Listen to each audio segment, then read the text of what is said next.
விமானம் இல்லாத காலத்திலேயே சித்தர்கள் ஆகாயத்தில் பறந்தாங்களா?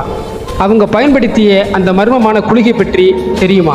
சித்தர்கள் ஆகாயத்தில் பறக்கும் கலையே ககன மார்க்கம் அப்படின்னு சொன்னாங்க. இது ஒரு கற்பனை அல்ல, இது ஒரு யோக கலை. பாதரசத்தை சுத்தி செய்து அதை ஒரு மணியாக மாற்றி வாயில் அடக்கி கொண்டால் புவியீர்ப்பு விசையை தாண்டி பறக்க முடியும் என்பது சித்தர்களின் ரகசியம். சீனாவிற்கு வான்வழியாக சென்று அங்கு மருத்துவ கலைகளை போதித்தவர் தான் போகர் சித்தர் என்று வரலாற்று ஆய்வாளர்கள் கருதுகின்றனர். அஷ்டமா சித்திகளில் ஒன்றான லஹிமா சித்தியை பயன்படுத்தி தன் உடலை பஞ்சு போல லேசாக்கி பறக்கும் ஆற்றலை பெற்றிருந்தார்கள் சித்தர்கள்.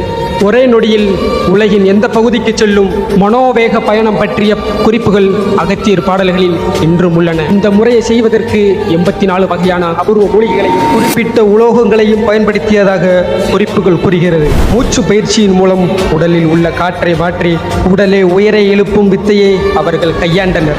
போகர் சித்தர் இன்றும் பழனி மலையில் வான்வழியாக சென்று தியானம் செய்வதாக ஒரு நம்பிக்கை நிலவுகிறது. சித்தர்களின் இந்த பறக்கும் கலையை பற்றிய ஓலைச்சுவடிகள் காலப்போக்கில் அழிக்கப்பட்டதாகவும் அல்லது சித்தர்களால் இன்றளவும் பாதுகாக்கப்பட்டு வருகின்றது என அறிஞர்கள் கூறுகிறார்கள். உங்களுக்கு எந்த சித்தரை பிடிக்கும்னு கமெண்ட்ல சொல்லிட்டு போயிருங்க.